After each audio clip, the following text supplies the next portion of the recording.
Since apparently I have to say it again, the Dunmer are not responsible for what their ancestors did in their past. I understand.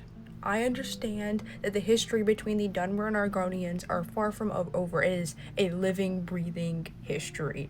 There's a reason there's conflict between them, okay? I'm not denying that. Many of us, as the Dragonborn, like to pick Dunmer. I've gone Dunmer a couple games, okay?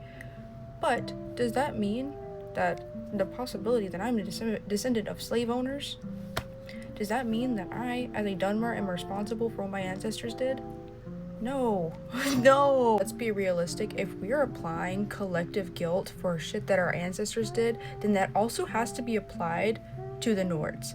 Hello, the Falmer, because inherited identity does not equal inherent culpability, okay? You don't inherit guilt or responsibility for that shit, okay? I will say that y'all are right to point out the fact that Dunmers do generally have longer lifespans, being a mer type, being an elf type, compared to an Argonian. This point about this is valid because there are some Dunmer in Skyrim who were alive and witnessed the enslavement of Argonians.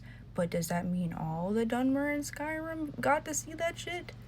No. Just because they can live long doesn't mean that they do. They are a diaspora of people that are being segregated. Do y'all think they're gonna live longer and fulfilling lives? Also, that goes on the other direction as well, right?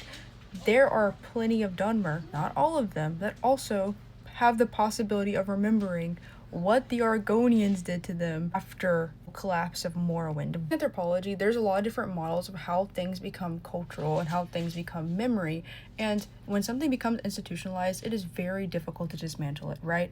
And slavery was an institutionalized thing. I think those 2 points that I'm making is what makes Windhelm such a big hot topic, because there's enough people there to remember the institution of Argonian slavery, but not enough to be able to say, hey, it's every single Dunmer. And that was the point of my original video. I said to stop generalizing, guys.